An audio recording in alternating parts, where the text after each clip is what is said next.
Après le petit déjeuner, la maison est totalement silencieuse. Kaylin et Kevin sont partis jouer au basket avec d'anciens coéquipiers du lycée. Papa est allé chercher une clé spéciale au magasin de bricolage pour installer le pommeau de douche qu'il a offert à maman pour Noël. Et maman est dans sa chambre, occupée à écrire des cartes de vœux. Assise dans le salon, je regarde par la fenêtre. La guirlande électrique multicolore de Noël qui orne le garage clignote bêtement dans la lumière grise du matin.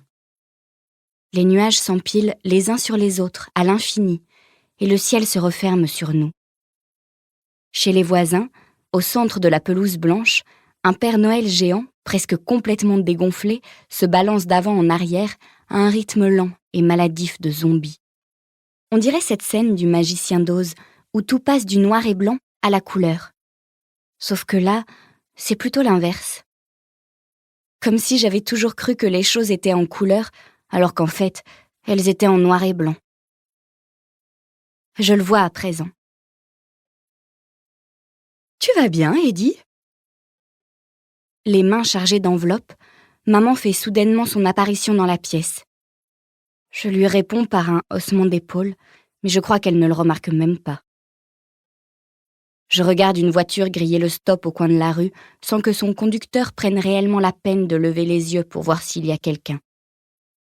À ce qu'il paraît, quand les gens ont un accident de voiture, c'est souvent à moins d'1 kilomètre de chez eux. Peut-être est-ce parce que tout est tellement familier qu'on ne fait plus vraiment attention. On ne remarque pas le petit truc différent, qui ne va pas, qui est bizarre ou dangereux. Et je songe que c'est peut-être ce qui vient juste de m'arriver. « Tu sais ce que je pense ?» me demande-t-elle de ce ton qu'elle emploie avec moi depuis le départ de Kaylin pour la fac cet été. « Je pense que tu en veux à ton frère de ne pas avoir passé assez de temps avec toi pendant son séjour ici. » Elle n'attend pas que je lui dise qu'elle se trompe. Elle continue de parler. Elle n'attend pas que je lui dise que c'est elle qui en veut à Kaylin de ne pas passer plus de temps à la maison. « Je sais que tu aimerais qu'il n'y ait que vous deux, comme avant. Mais il grandit. Vous grandissez tous les deux d'ailleurs.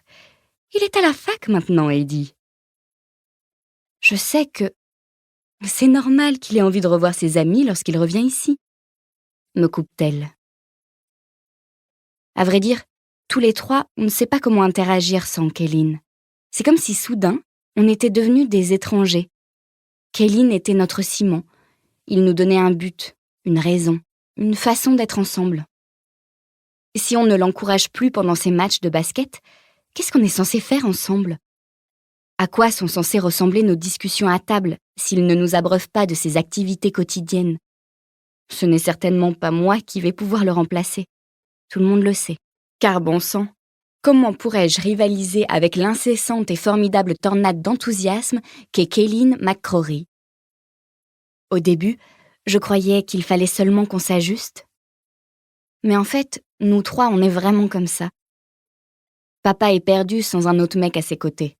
Maman ne sait pas quoi faire de sa vie sans Kaylin pour accaparer tout son temps et toute son attention. Et moi, j'ai juste besoin de retrouver mon meilleur ami. C'est simple, et pourtant très compliqué. Ça ne te ferait pas de mal de t'ouvrir un peu d'ailleurs, poursuit-elle en battant la pile d'enveloppes qu'elle a dans les mains comme s'il s'agissait d'un jeu de cartes.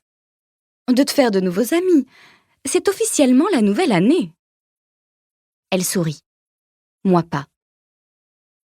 Eddie, tu sais, je trouve Mara géniale. Elle a toujours été une super amie pour toi. Mais on a droit à plus d'un ami dans la vie. Je me lève et lui passe devant pour aller dans la cuisine. Je me verse un verre d'eau, histoire de me concentrer sur un truc. N'importe quoi d'autre que ma mère. Cette conversation vaine et le chapelet infini de pensées qui percute mon esprit comme un train fou. Elle se poste à côté de moi devant le plan de travail. Je sens qu'elle scrute mon profil. Ça me hérisse tellement que j'aimerais sortir de mon corps. Elle tend la main pour placer une mèche derrière mon oreille, comme elle le fait toujours. Mais je recule. Ce n'est pas intentionnel. Ou peut-être que si. Je ne sais pas trop. En revanche, je sais que je l'ai vexée. J'ouvre la bouche pour lui présenter des excuses, mais à la place, voilà ce qui sort.